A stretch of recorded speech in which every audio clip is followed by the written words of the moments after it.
എല്ലാവർക്കും ഒരിക്കൽ കൂടി സ്വാഗതം. എൻഎസ് അക്കാഡമിയുടെ ഇന്നത്തെ സെഷനിലേക്ക് ക്വസ്റ്റ്യൻ ഡിസ്കഷൻ ആണ്. ഒന്നാമത്തെയും രണ്ടാമത്തെയും മൊഡ്യൂൾ കമ്പൈൻ ചെയ്തുകൊണ്ടുള്ള ഒരു ക്വസ്റ്റ്യൻ ഡിസ്കഷൻ സെഷൻ ആണെന്നുള്ളത്. നമുക്ക് ക്വസ്റ്റിലേക്ക് പോകാം. ഒന്നാമത്തെ മൊഡ്യൂളിനകത്ത് നമ്മൾ മെയിൻ ആയിട്ട് ഫോക്കസ് ചെയ്യുന്നത് ഒരു 5 മാർക്സിന്റെ ക്വസ്റ്റ്യൻ ആണ് അതിനകത്ത് വരാൻ സാധ്യതയുള്ളത്. അപ്പോൾ അത് ബേസിക്കലി അത് സേഫ്റ്റി അല്ലെങ്കിൽ ഹെൽത്ത് ആൻഡ് ഒക്കുപേഷണൽ സേഫ്റ്റി എന്ന് പറയുന്ന അല്ലെങ്കിൽ റിലേറ്റഡ് ആയിട്ട് ക്വസ്റ്റ്യൻസ് വരാൻ സാധ്യതയുള്ളത്. മൊഡ്യൂൾ 2 എന്ന് പറയുന്ന ജോയിനിങ് പ്രോസസ് ആണ്. ജോയിനിങ് മെത്തേഡ്സിനകത്ത് നമ്മൾ വെൽഡിങ്, ബ്രേസിംഗ്, സോൾഡറിംഗ് മെത്തേഡ്സിനാണ് നമ്മളത് ഡിസ്കസ് ചെയ്യേണ്ടതായിട്ടുള്ളത് അല്ലെങ്കിൽ മനസ്സിലാക്കേണ്ടതായിട്ടുള്ളത്. ഓക്കെ, നമുക്ക് ക്വസ്റ്റിലേക്ക് പോകാം. ഒന്നാമത്തെ ചോദ്യം ഇതാണ്: which one of the following of fibre system? ഇത് പ്രീവിയസ് ഇയർ ക്വസ്റ്റ്യൻ ആണ്. റീസെന്റ് നടന്ന ഒരു കേരള PSC എക്സാമിന് ചോദിച്ചിട്ടുള്ള ചോദ്യമാണ്. എനിക്ക് തോന്നുന്നു അതിനകത്ത് വന്നിട്ടുള്ള ഒക്കുപേഷൻ സേഫ്റ്റിയുമായി ബന്ധപ്പെട്ട് ഓപ്ഷൻ എ ആണോ, increasing the productivity, include the benefit of fibre system. Okay, fibre system നമ്മൾ പഠിച്ചിട്ടുണ്ടല്ലേ, ഫൈബർ കോൺസെപ്റ്റ്. അപ്പം സിറി, സെയ്റ്റൺ, സീസോ, എസ്സുകൾ ചേരുന്ന ഒരു സിസ്റ്റം നമ്മൾ പഠിച്ചിട്ടുണ്ട്. അപ്പൊ അതിനകത്ത് ബെനിഫിറ്റ്, അതിന്റെ ഒരു ബെനിഫിറ്റ് ഉണ്ടല്ലോ. നമ്മൾ ഫൈബർ സിസ്റ്റം അല്ലെങ്കിൽ നമ്മൾ ഇപ്പം ടൊയോട്ടോ ആണ് അല്ലെ, നമ്മുടെ ജപ്പാനിലെ ടൊയോട്ടോ കമ്പനിയാണ് ഇത് ആദ്യമായിട്ട് ഇത് ഇംപ്ലിമെന്റ് ചെയ്യുന്നത്, ഫൈബർ സിസ്റ്റം. അപ്പൊ അത് അതിന്റെ എന്താണ്, അതിനകത്ത് ഇൻക്ലൂഡ് ചെയ്യാത്ത അല്ലാത്ത ബെനിഫിറ്റ് ഏതെന്നുള്ളതാണ് ചോദ്യം. ഓപ്ഷൻ എ പറയുന്നത് ഇൻക്രീസിംഗ് ദ പ്രൊഡക്ടിവിറ്റി കൂട്ടാൻ എന്നുള്ളതാണ്. അത് അതിന്റെ ഒരു ബെനിഫിറ്റ് തന്നെയാണ്. അതായത് സ്ക്രാപ്പ് അല്ലെങ്കിൽ റീവർക്ക് എന്നൊക്കെ നമുക്ക് പറയാം. സ്ക്രാപ്പ് അല്ലെങ്കിൽ റീവർക്ക് അല്ലെങ്കിൽ റിഡക്ഷൻ ഇൻ കോസ്റ്റ്, അല്ലെ, ചിലവ്, അല്ലെ, കോസ്റ്റ് റിഡക്ഷൻ വേണം. Increasing the quality. അപ്പൊ ഇവിടെ ഉത്തരം എന്തായിരിക്കും വരുന്നുണ്ടാവുക? ഓപ്ഷൻ ബി ആണ്, അല്ലെ, റിഡക്ഷൻ ഇൻ സ്ക്രാപ്പ് ആണ്. റിഡക്ഷൻ ഇൻ സ്ക്രാപ്പ് എന്ന് പറയുന്ന ഒരു ബെനിഫിറ്റ് അല്ല. എവിടെ ആ ഫൈബേഴ്സുമായി ബന്ധപ്പെട്ട് നോക്കുമ്പോൾ സ്ക്രാപ്പ് റിഡക്ഷൻ എന്ന് പറയുന്നത് അതിന്റെ ഒരു ബെനിഫിറ്റ് അല്ല എന്നുള്ളത് ഓർത്തിരിക്കാം. നമ്മളുമായി ബന്ധപ്പെട്ട് ചോദിക്കാൻ സാധ്യതയുണ്ട്. മറ്റൊരു ചോദ്യം: what is the meaning of seiton in five S of Japanese methodology? അപ്പോൾ നമ്മൾ നേരത്തെ കണ്ടത് എന്താണ്? ഫൈബേഴ്സിന്റെ ഒരു ബെനിഫിറ്റ് അല്ലാത്തത് ഏതാണെന്നുള്ളതാണ് കണ്ടത്, അല്ലെ. ബെനിഫിറ്റ് അല്ലാത്തത് എന്താണ്? സ്ക്രാപ്പ് ആണ്, അല്ലെ. ഈ പറഞ്ഞ രീതിയിൽ റീവർക്ക് അല്ലെങ്കിൽ സ്ക്രാപ്പ് എന്ന റിഡക്ഷൻ ഓഫ് സ്ക്രാപ്പ് അല്ലെങ്കിൽ റീവർക്ക് എന്ന് പറയുന്ന എന്തിന്റെ ഒരു ബെനിഫിറ്റ് അല്ല, ഫൈബേഴ്സിന്റെ ഒരു ബെനിഫിറ്റ് അല്ല. അത് പ്രീവിയസ് ഇയർ ക്വസ്റ്റ്യൻ തന്നെയാണ്. അപ്പൊ ഒന്ന് ഓർത്തിരിക്കാം. ഓക്കെ, അപ്പോ മറ്റൊരു ചോദ്യം വന്നിരുന്നത് എന്താണ്? അതുമായി ബന്ധപ്പെട്ട്, ഫൈബേഴ്സുമായി ബന്ധപ്പെട്ട് തന്നെ വന്നിട്ടുള്ള ചോദ്യം: what is the meaning of seiton in five S Japanese methodology? അപ്പൊ നമുക്ക് അറിയാം, ഈ പറയുന്ന 5 എസ്സുകൾ എന്ന് പറയുന്നത് എന്താണ്? നമ്മൾ നേരത്തെ കണ്ട എന്താണ്? Seiri, seiton, seiso, seiketsu, shitsuke. അപ്പൊ അങ്ങനെയാണ് നമ്മൾ 5 എസ് എന്ന് പറയുന്നത്, അല്ലെ. അപ്പോ ഇവിടെ ആ ഒരു ഓരോ വേർഡിനും, ഓരോ ജാപ്പനീസ് വേർഡിനും എന്തുണ്ട്? കറസ്പോണ്ടിങ് ഒരു മീനിങ് ഉണ്ട്, അല്ലെ. അപ്പൊ അതിനകത്ത് ഏതാണ് സെയ്റ്റൺ എന്നുള്ളതാണ് ചോദ്യം. അപ്പൊ ഓപ്ഷൻ എ കൊടുത്തിരിക്കുന്നത് സെറ്റ് ആണ്. ഓപ്ഷൻ ബി എന്ന് പറയുന്നത് sort, option C Shine, option D sustain. ഏതായിരിക്കും ഉത്തരം വരുന്നുണ്ടാവുക? അപ്പൊ ആദ്യം നമ്മൾ ഈ പറഞ്ഞ കറക്റ്റ് ആണ്. ഓപ്ഷൻ എ എന്ന് പറയുന്നത് എന്തായിരിക്കും? സെറ്റ് ആണ് ഉത്തരം വരുന്നുണ്ടാവുക, അല്ലെ. അത് ആദ്യം നമ്മൾ ഈ പറഞ്ഞ രീതിയിൽ സോർട്ട് ചെയ്യൂ, ദെൻ സെറ്റ് ചെയ്തതിനു ശേഷം അതിനുശേഷം എന്താണ്? സീസോ എന്ന് പറഞ്ഞാൽ നമ്മൾ ഷൈൻ ആണ് അല്ലെങ്കിൽ ക്ലീൻ ആണ്. Then seiketsu, shitsuke. Seiketsu എന്ന് പറഞ്ഞാൽ സ്റ്റാൻഡർഡൈസ് ചെയ്യുക, ഷിറ്റ്സുഗെ എന്ന് പറഞ്ഞാൽ എന്താണ്? അത് സസ്റ്റെയിൻ ചെയ്യുക എന്നുള്ളതാണ്. അപ്പൊ ആ ഒരു ഓർഡർ, നമ്മളൊരു ഐഡിയ നമുക്ക് വേണം. അപ്പോൾ ഇങ്ങനെ വരുമ്പോൾ നമ്മൾ ഓൾറെഡി ഫൈബേഴ്സ് കോൺസെപ്റ്റ് നമ്മൾ ഡിസ്കസ് ചെയ്തിട്ടുണ്ടായിരുന്നു. അപ്പോൾ ഇവിടെ ശ്രദ്ധിക്കേണ്ട കാര്യം, സിറി എന്ന് പറഞ്ഞാൽ സോർട്ട്, സെയ്റ്റൺ ആണ് ഇന്നത്തെ നമ്മുടെ ചോദ്യം വന്നത്. അപ്പോൾ അത് സെറ്റ് അല്ലെങ്കിൽ സിസ്റ്റമാറ്റിക് ആയിട്ട് അറേഞ്ച്മെന്റ് ആണ് ഉദ്ദേശിക്കുന്നത്. ഈ പറഞ്ഞ സെറ്റ് എന്നുള്ളത് ഓർത്തിരുന്നാൽ മതി. സെയ്റ്റൺ എന്ന് പറയുന്നത്. സീസോ എന്ന് പറഞ്ഞാൽ ഷൈൻ ആണ്. ഓപ്ഷൻ അല്ലെങ്കിൽ സെയ്റ്റ് കേഴ്സു എന്ന് പറഞ്ഞാൽ സ്റ്റാൻഡർഡൈസ് ചെയ്യുക എന്നുള്ളതാണ്. ലാസ്റ്റ് വൺ ഷിറ്റ്സുഗെ എന്ന് പറഞ്ഞാൽ എന്താണത്? അത് സസ്റ്റെയിൻ ചെയ്ത് പോവുക, മുന്നോട്ട് പോവുക എന്നുള്ളതാണ് ആ ഒരു 5 എസ് കോൺസെപ്റ്റ് എന്ന് പറയുന്നത്. ഓക്കെ, ഒരു ഐഡിയ നമുക്ക് വേണം ഇതുമായി ബന്ധപ്പെട്ട്. മറ്റൊരു ക്വസ്റ്റിലേക്ക് പോവാം. ഇവിടെയും അതുമായി ബന്ധപ്പെട്ട് ചോദിച്ചിട്ടുള്ള ചോദ്യം, ഫൈബേഴ്സ് കോൺസെപ്റ്റിനകത്ത് 5 എസ് എന്താണ്? അതിന്റെ 5 എസ് എന്തിനെ സ്റ്റാൻഡ് ചെയ്യുന്നു? അതിന്റെ ഓർഡറിൽ എങ്ങനെയാണെന്നുള്ളതാണ് ചോദിച്ചിരിക്കുന്നത്. ഓക്കെ, അപ്പോ നോക്കി ഇവിടെ ഏതായിരിക്കും വരുന്നുണ്ടാവുക? പെട്ടെന്ന് പറഞ്ഞേ. ഓൾറെഡി നമ്മളിപ്പോ പറഞ്ഞല്ലോ. ഓപ്ഷൻ സി പറയാം, അല്ലെ. Sort, set, shine, standardise, sustain. സംശയമൊന്നും വേണ്ട. ഓക്കെ, അതും ചോദിച്ചിട്ടുള്ള ചോദ്യമാണ്, പ്രീവിയസ് ഇയർ ആണ്. ഒന്ന് മനസ്സിലാക്കിയിരിക്കാം. അപ്പോൾ അതുമായി ബന്ധപ്പെട്ട് അത്രയും ക്വസ്റ്റ്യൻസ് നമുക്ക് അത്യാവശ്യം ഒരു ഐഡിയ നമുക്ക് വേണം. ആ ഒരു ടോപ്പിക് ക്ലിയർ ആയെന്ന് വിചാരിക്കുന്നു. മറ്റൊരു ചോദ്യത്തിലേക്ക് വരാം. If the heart is beating and a pulse is felt, അല്ലെ. ഹേർട്ട് ബീറ്റ് ചെയ്യുന്നുണ്ട്, പൾസ് കാണപ്പെടുന്നുണ്ട്, ഓക്കെയാണ്. Continue to give inflation at a rate of dash per minute until natural breathing is restored. Option C തന്നെയാണ് 12 to 16 times ആണ് അല്ലെ, 12 മുതൽ 16 times ആണ് നമുക്ക് എന്നുള്ളത് മനസ്സിലാക്കിയിരിക്കാം. അപ്പൊ ഹേർട്ട് ബീറ്റ് ചെയ്യുന്നുണ്ട്, പൾസ് ഒക്കെയാണ്. അപ്പം എന്താണ് നമുക്ക് ആ ഒരു CPR കൊടുക്കുന്ന ഇൻഫ്ലേഷൻ നമ്മുടെ ആ റേറ്റ് എത്ര 12 മുതൽ 16 ടൈംസ് പെർ മിനിറ്റ് നാച്ചുറൽ ആയിട്ട് ബ്രീത്തിങ് നമുക്ക് റിസ്റ്റോർ ചെയ്യപ്പെടണം എന്നുള്ളത് ഓർത്തിരിക്കാം. സോ 12 മുതൽ 16 ആണെന്നുള്ളത് ഒന്ന് മനസ്സിലാക്കിയിരിക്കാം. ഓക്കെ, നമ്മുടെ ക്വസ്റ്റ്യൻ നമ്മുടെ ടെക്സ്റ്റ് ബുക്കിൽ ഇതൊരു ഡേറ്റ പറയുന്നുണ്ട്, അതുകൊണ്ട് നമ്മൾ അത്യാവശ്യം ഒന്ന് ഓർത്തിരിക്കാം. ഓക്കെ, മറ്റൊരു ക്വസ്റ്റിലേക്ക് പോവാം. Cement bags are stacked properly on the dash placed on the floor. Option A right. Already നമ്മൾ പറഞ്ഞിരുന്നു അല്ലെ, ഇത്തരത്തില് എന്താണ് സിമെന്റ് ബാഗുകൾ നമ്മൾ സ്റ്റാക്ക് ചെയ്ത് അല്ലെ, സ്റ്റാക്ക് ചെയ്യുന്ന പറഞ്ഞാൽ എന്താണ് കൂട്ടി വെക്കുക അല്ലെ, സ്റ്റാക്ക് ചെയ്ത് പ്രോപ്പർലി എങ്ങനെയാണ് നമ്മൾ ഒരു വുഡൻ ബ്ലാങ്ക് നമ്മൾ ഇടുന്നുണ്ടാവും അല്ലെ, വുഡൻ ബ്ലാങ്ക് ഇട്ടതിന് ശേഷം അതിന്റെ പുറത്തായിരിക്കും നമ്മൾ എന്ത് ചെയ്യുന്നുണ്ടാവുക, സിമെന്റ് സ്റ്റാക്ക് ചെയ്ത് വെക്കുന്നുണ്ടാവുക. അതുപോലെ തന്നെ നമ്മുടെ ആ ഒരു വോളിൽ നിന്നും, നമ്മുടെ വോള് കൺസ്ട്രക്ട് ചെയ്യണമെന്നുണ്ടെങ്കിൽ വോളിൽ നിന്നും എത്ര ഡിസ്റ്റൻസ് മാറിയിട്ടായിരിക്കണം നമ്മൾ ഇത് മെയിൻറ്റെയിൻ ചെയ്യേണ്ടത്, 0.5 മീറ്റർ എന്നുള്ളത് ഓർത്തിരിക്കാം. അപ്പൊ ഇത് നമ്മുടെ ആ ഒരു ടെക്സ്റ്റ് ബുക്കിൽ എടുത്ത് കൃത്യമായിട്ട് അവർ പറയുന്നുണ്ട്. അപ്പൊ അതുകൊണ്ടൊന്ന് മനസ്സിലാക്കിയിരിക്കും. നമ്മുടെ സേഫ്റ്റിയുമായി ബന്ധപ്പെട്ട് സേഫ്റ്റി ഓഫ് മെറ്റീരിയൽസുമായി ബന്ധപ്പെട്ട് നമുക്ക് ഒരു പറയുന്നു എന്താണ്, that is provide sufficient space around 0.5 metre away from the wall and place cement bag അല്ലെ. സിമെന്റ് ബാഗ് നമ്മൾ കട്ട പിടിക്കാതെ നമുക്ക് പ്രോപ്പറായിട്ട് യൂസ് ചെയ്യണം എന്നുണ്ടെങ്കിൽ നമുക്കത് കൃത്യമായിട്ട് സ്റ്റോർ ചെയ്യണം അല്ലെ, കീപ്പ് ചെയ്യണം. അപ്പൊ അതിന് വേണ്ടിയിട്ട് 0.5 മീറ്റർ നമ്മൾ ആ ഒരു എന്താണ് സ്പേസ് നമ്മൾ പ്രൊവൈഡ് ചെയ്യണം വോളിൽ നിന്നും ഭിത്തിയിൽ നിന്നും എന്നുള്ളത് മനസ്സിലാക്കിയിരിക്കാം. Okay, cement bags are stacked properly on the wooden planks. ഇതാണ് നമ്മുടെ ചോദ്യം വന്നത്, വുഡൻ പ്ലാങ്ക്സ് അല്ലെ. ഈ പറഞ്ഞ രീതിയിൽ പലക, വുഡൻ പ്ലാങ്ക് അല്ലെ, പലകകൾ ഉണ്ടാവും. വുഡൻ തടി കൊണ്ടുള്ള പലകകളുടെ മുകളിൽ നമ്മൾ എന്ത് ചെയ്യണം, നമ്മളുടെ സിമെന്റ് ബാഗുകൾ പ്ലേസ് ചെയ്യേണ്ടതായിട്ടുണ്ട്. ഓക്കെ, ഈ 2 പോയിന്റ് ആണ് അവിടെ കൃത്യമായിട്ട് നമുക്ക് ഒരു ഐഡിയ വേണ്ടുന്നത്, ഒന്ന് മനസ്സിലാക്കിയിരിക്കാം.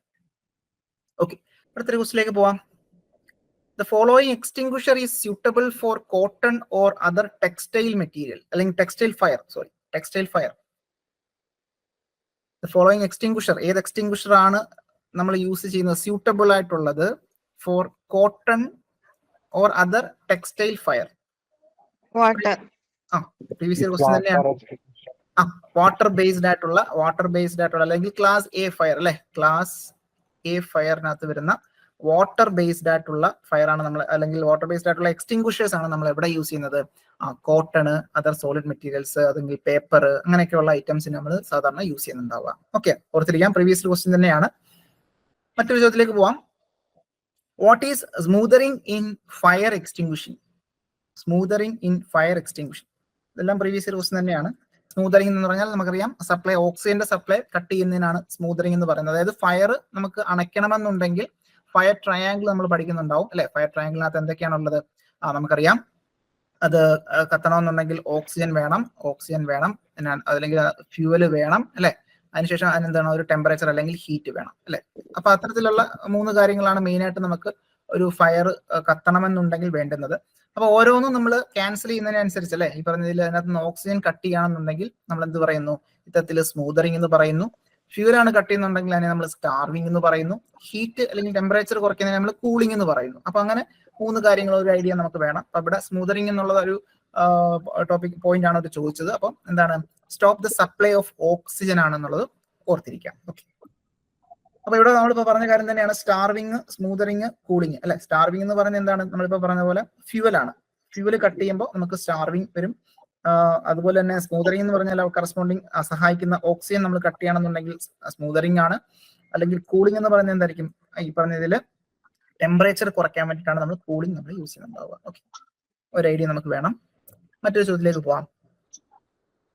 After establishing that the victim is breathing and has A pulse, next priority should B dash.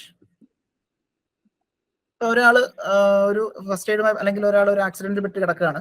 അപ്പൊ ആള് ബ്രീത്ത് ചെയ്യുന്നുണ്ട്. ദാറ്റ് ഈസ് ഇവിടെ എന്താണ്, establishing that the victim is breathing. അവിടെ ആളെന്ത്, നമ്മുടെ ആ വിക്ടിം എന്ന് പറഞ്ഞാൽ ആ ഒരു ആക്സിഡന്റിൽ പെട്ട് കിടക്കുന്ന ആളെന്താണ്, ബ്രീത്തിങ് ചെയ്യുന്നുണ്ട്. വിക്ടിം ഈസ് ബ്രീത്തിങ്, സംശയമൊന്നുമില്ല. അപ്പോ അയാൾ ബ്രീത്തിങ് ചെയ്യുന്ന സമയത്ത് ഇനിയിപ്പോ നമുക്ക് ആർട്ടിഫിഷ്യൽ റെസ്പിറേഷൻ കൊടുക്കേണ്ട കാര്യമുണ്ടോ? അവിടെ നമുക്ക് ആർട്ടിഫിഷ്യൽ റെസ്പിറേഷൻ കൊടുക്കേണ്ട കാര്യമില്ല. ഓൾറെഡി ആൾ ബ്രീത്തിങ് ചെയ്യുന്നുണ്ട്, കുഴപ്പമൊന്നുമില്ല. അതുപോലെ തന്നെ പൾസും ഉണ്ട്. ഓക്കെ, ആൾക്ക് പൾസും ഉണ്ട്, ബ്രീത്തിങ്ങും ചെയ്യുന്നുണ്ട്. അത് കഴിഞ്ഞാൽ അടുത്ത പ്രയോറിറ്റി നമ്മൾ കൊടുക്കേണ്ടത് എന്തായിരിക്കും, ആൾക്ക് എന്തെങ്കിലും ബ്ലീഡിങ് എന്തെങ്കിലും ഉണ്ടെങ്കിൽ അത് കൺട്രോൾ ചെയ്യുക എന്നുള്ളതാണ് നമ്മൾ 3ാമതായിട്ട് കൺസിഡർ ചെയ്യേണ്ടത്. ഓക്കെ, ശ്രദ്ധിക്കുക. After establishing that the victim is breathing ആ ഒരു വിക്ടിമിന് ബ്രീത്തിങ് നടക്കുന്നുണ്ട്, ശ്വാസം എടുക്കുന്നുണ്ട് ആള്, പക്ഷെ അയാൾക്ക് പൾസും ഒക്കെയാണ്. അപ്പോൾ ആൾക്ക് അവിടെ മുറിവോ എന്തെങ്കിലും ഉണ്ടെങ്കിൽ, ബ്ലീഡിങ് എന്തെങ്കിലും ഉണ്ടെങ്കിൽ അതാണ് നമ്മൾ നെക്സ്റ്റ് പ്രയോറിറ്റി ആയിട്ട് നമ്മൾ കൺസിഡർ ചെയ്യേണ്ടത്. അപ്പൊ ഇവിടെ next priority should be given എന്താണ്? Controlling any bleeding. എന്തെങ്കിലും ബ്ലീഡിങ് എന്ന് പറഞ്ഞാൽ ചോര വാർന്നു പോവുക അല്ലെ, മുറിവ് വന്നിട്ട് ചോര പുറത്തേക്ക് പോകുക, ബ്ലീഡിങ്. അപ്പം ബ്ലീഡിങ് എന്തെങ്കിലും ഉണ്ടെങ്കിൽ അതിനെ നമ്മൾ കൃത്യമായിട്ട് കൺട്രോൾ ചെയ്യുക. കൺട്രോൾ ചെയ്യാൻ വേണ്ടിയിട്ട് എന്താ ചെയ്യുക? നമ്മൾ അവിടെ പ്രഷറൈസ് ചെയ്ത് നമ്മൾ പിടിക്കുന്നുണ്ടാവും അല്ലെ.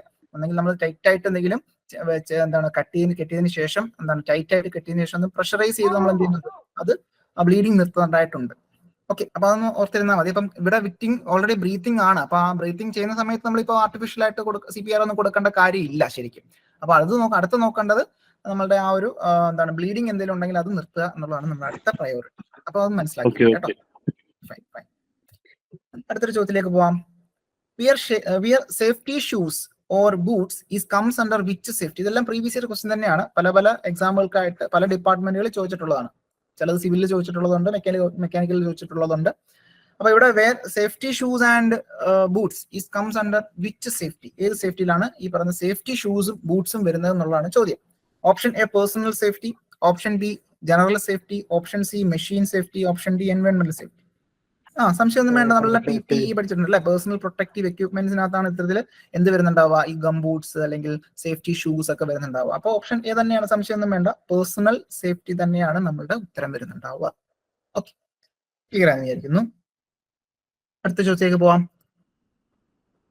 അടുത്ത ചോദ്യം ഇതാണ്. According to personal protective equipment the eyes and face protection comes under.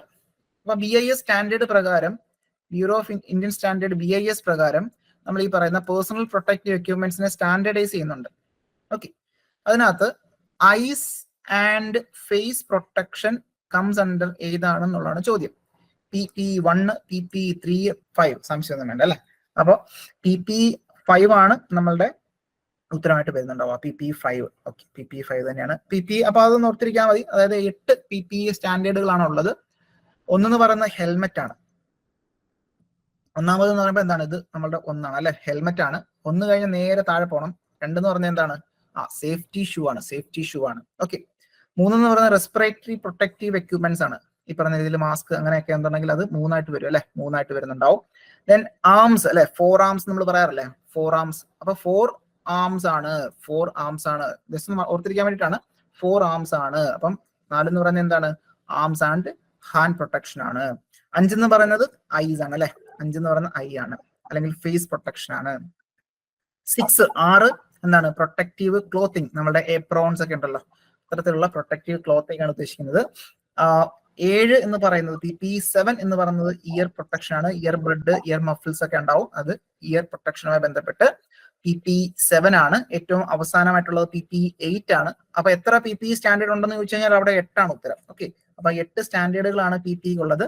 PP1 to PP8 ആണ്. അപ്പൊ അതിനകത്ത് 8ാമത്തത് സേഫ്റ്റി ബെൽറ്റ് ഹാർനസ് അല്ലെ. നമ്മൾക്ക് ഈ പറയുന്ന രീതിയിൽ ഹൈ റൈസ് ബിൽഡിങ്ങിലൊക്കെ നമ്മൾ വർക്ക് ചെയ്യണമെന്നുണ്ടെങ്കിൽ നമ്മൾ ഹാർനസ് ഒക്കെ യൂസ് ചെയ്ത് നമ്മൾ തൂങ്ങിയൊക്കെ നിന്ന് പെയിന്റ് ഒക്കെ അടിക്കുന്ന കാണാറുണ്ട്. അപ്പൊ അത്തരത്തിലുള്ള ഹാർനസോട് നമ്മൾ എന്താണ് ഇത്തരത്തിൽ PPE ആണ്, അതൊന്ന് മനസ്സിലാക്കിയിരിക്കാം. സോ PP8 എന്ന് പറയുന്നതാണ് സേഫ്റ്റി ബെൽറ്റും ഹാർനസും. ഓക്കെ, ഇതൊരു ഐഡിയ വേണം. ഇതുമായി ബന്ധപ്പെട്ട് ക്വസ്റ്റ്യൻസ് ധാരാളം ചോദിച്ചു കണ്ടിട്ടുണ്ട് പല എക്സാമുകൾക്ക്. ഒരു ക്വസ്റ്റ്യൻ നമുക്ക് പ്രതീക്ഷിക്കാം. ഓക്കെ, ക്ലിയർ ആണെന്ന് വിചാരിക്കുന്നു. മറ്റൊരു ചോദ്യം, the 3 R to save environment R dash. 3 R അല്ലെ, 3 R's to save the environment R dash. ഏതായിരിക്കും? Option A reserve, option B reduce, reuse, recycle. Yes, right answer ആണ്. റിസർവ് ഒന്നും വരത്തില്ല. ഓക്കെ, അപ്പൊ എന്താണ്, റെഡ്യൂസ്, റീയൂസ്, റീസൈക്കിൾ ആണെന്നുള്ള ഓർത്തിരിക്കാം. Previous year question ആണ് ഇത്തരത്തില് 3 R'മായി ബന്ധപ്പെട്ട്. Okay, fine. സോ ഇവിടെ ഓർത്തിരിക്കേണ്ടതൊന്നുമില്ല, പ്രത്യേകിച്ച് റെഡ്യൂസ്, റീയൂസ്, റീസൈക്കിൾ എന്നുള്ളതാണ്. റെഡ്യൂസ് ചെയ്യുക, ദാറ്റ് ഈസ് ഇവിടെ വേസ്റ്റ് ഡിസ്പോസലുമായി ബന്ധപ്പെട്ടാണ് ഈ 3 R റൂൾ നമ്മൾ പഠിക്കേണ്ടതായിട്ടുള്ളത്. ഓക്കെ, വേസ്റ്റ് റിഡക്ഷൻ അല്ലെങ്കിൽ വേസ്റ്റ് ഡിസ്പോസൽ. അപ്പൊ ആദ്യം എന്താണ്, ഇത്തരത്തിലുള്ള ആവശ്യത്തിനനുസരിച്ചുള്ള മാത്രം അത് പ്രൊഡ്യൂസ് ചെയ്യുക എന്നുള്ളതാണ്. ഇത്തരത്തിൽ മെറ്റീരിയൽ കോസ്റ്റ് കുറയ്ക്കാൻ വേണ്ടിയിട്ട് റെഡ്യൂസ് ചെയ്യുക, ആവശ്യത്തിന് മാത്രം അത് മാനുഫാക്ചർ ചെയ്യുക. ദെൻ അതിനുശേഷം നമുക്ക് അത്യാവശ്യം വേണ്ടുന്നതൊക്കെ റീയൂസ് ചെയ്യാൻ ശ്രമിക്കുക. ദെൻ വേസ്റ്റേജ് ഒക്കെ നമുക്ക് കഴിവതും റീസൈക്കിൾ ചെയ്ത് യൂസ് ചെയ്യേണ്ടതായിട്ടുണ്ട്. അപ്പൊ അത്തരത്തിലുള്ള 3 കോൺസെപ്റ്റ് ആണ് ഈ 3 R'നകത്ത് വരുന്നത്. റെഡ്യൂസ് ചെയ്യുക, റീയൂസ് ആൻഡ് റീസൈക്കിൾ എന്നുള്ളത് ഓർത്തിരിക്കാം. Okay, fine. മറ്റൊരു ചോദ്യം ഇത് ചോദിച്ചിട്ടുള്ള പ്രീവിയസ് എല്ലാവർക്കും മനസ്സിലാവും. Accident is a dash event. എന്താണ്? ഡിസൈഡ് അല്ലെ, പ്ലാൻഡ് ആൻഡ് അൺഡിസൈഡ് ആയിട്ടുള്ള ഒരു ഇവന്റ് ആണ് ആക്സിഡന്റ് എന്ന് പറയുന്നത്. Right answer. മറ്റൊരു ചോദ്യം നോക്കാം. What is the percentage of oxygen in atmospheric gas? Previous question ആണ്. What is the percentage of oxygen in atmospheric gas? Option A 78.03, 20.99, 15.88, option C, option D 12.41. ഓക്സിജന്റെ അളവ് എത്രയാണ് അറ്റ്മോസ്ഫിയറിൽ? 20.99 ആണ്. അപ്പൊ നമ്മൾ സാധാരണ 21% ഓക്സിജൻ എന്ന് പറയാറുണ്ട് നമ്മൾ പലപ്പോഴും അല്ലെ. അപ്പൊ 20.99% ആണെന്നുള്ളത് ഒന്ന് ഓർത്തിരിക്കാം. ഓക്കെ, അത് ഒരു ഐഡിയ നമുക്ക് വേണം. ഓക്സിജന്റെ അളവ് ഇപ്പം കത്താനൊക്കെ സഹായിക്കുന്ന ഓക്സിജൻ ആണല്ലോ. അപ്പൊ ഓക്സിജൻ എത്രത്തോളം ഉണ്ട് എന്നുള്ളത് മനസ്സിലാക്കിയിരിക്കാം.